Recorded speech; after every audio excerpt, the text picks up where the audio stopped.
experience of shooting that last scene? Oh.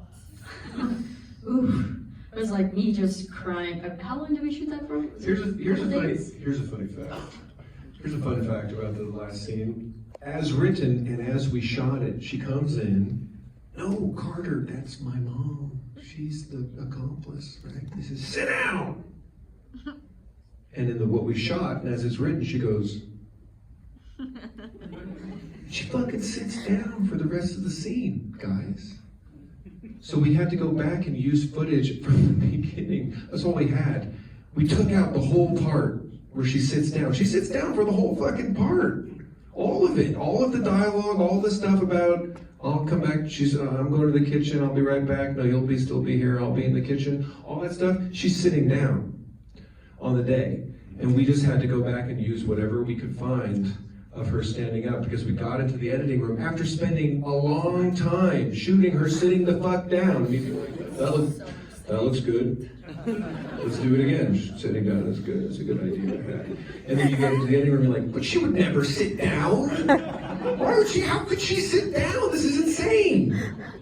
And so your editor, you're like, here's the job of the day, editor. She doesn't sit down.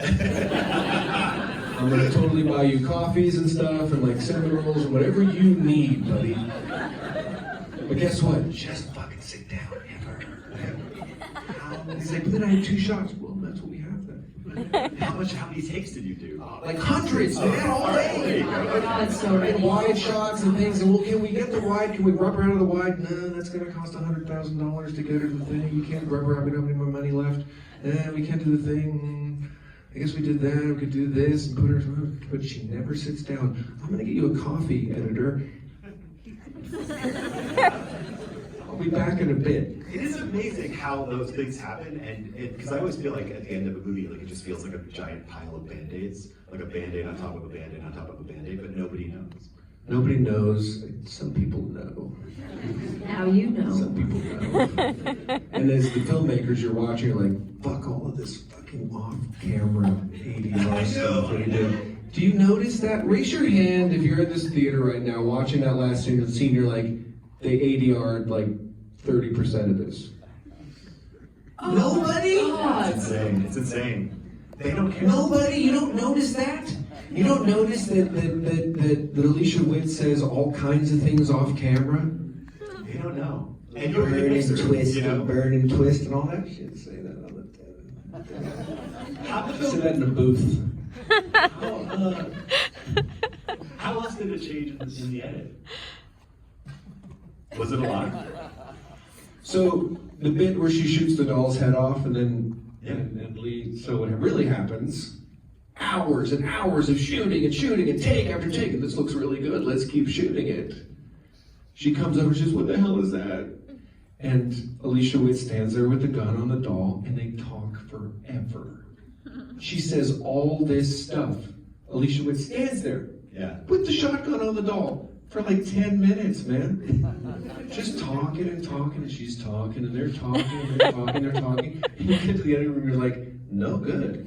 No good. No good. We can't do this. This is nonsense. This is crap. This is crazy. What were we thinking? Fuck, we did it all day for like a few days. And you get into the room and the editor's like, yeah, we can't use that. And you're like, yeah, no kidding, man. I'll get you some coffee. Figure it out. But no, we did that. And then, but then what happened was we were like, well, we have all this really cool footage that we shot, especially all this 35 millimeter stuff that we shot on in the 4:3 ratio. It looked amazing. We're like, we have all this stuff. Let's turn it into kind of like a story time. Once upon a time, there's a little girl named Lee. Now, was that in the script? Ish. But we were like, oh, what's the movie about? Oh, the movie's about a mother who tells a story to protect her kid. Like, it's about a mother lying to her kid to protect her from the thing. She doesn't want to tell her the story. But then she does tell her, oh, we'd make it into a bedtime story. So we made it into a bedtime story. We just found this great thing. And so shooting hours and hours and hours and hours of stuff that you can't use created a better thing. How did you have the footage to support it that you were cutting away to? Or did you just have it? I don't know. I was having coffee while the editor was figuring it out. Not even joking. How would is there a lesson to take from that moving forward? Like when you're, Yeah. aside from more energetic blocking? Or No, I think the lesson behind it is that a movie is always being made and made and unmade and remade and unmade and made again. And you make a mistake and you fix it and you do the thing. We don't have her saying burn and twist on the day, but we can get her in the thing to say it.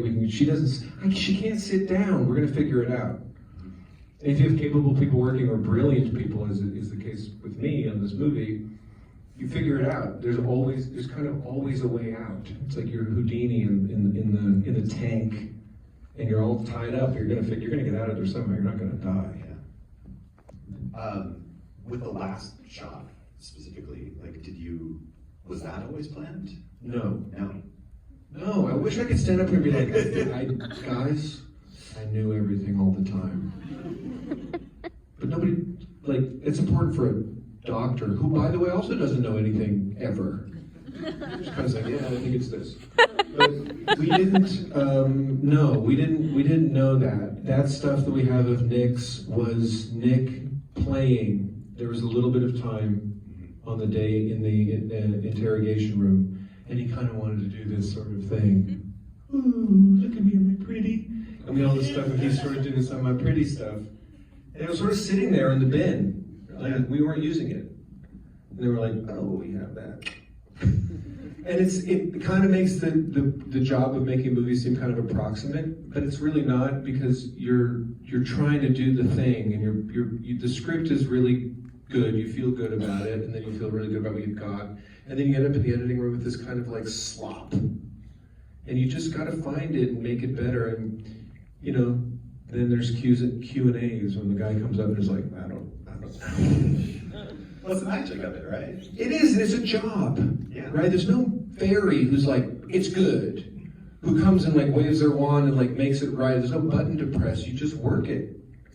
You work it, and you keep shaping it. You keep working it until finally they like say you're done. Say you're out of money. You're out of money. You're out of time, and you're also kind of like, that's cool because it's good. Yeah. What was it like for you to see it the first time?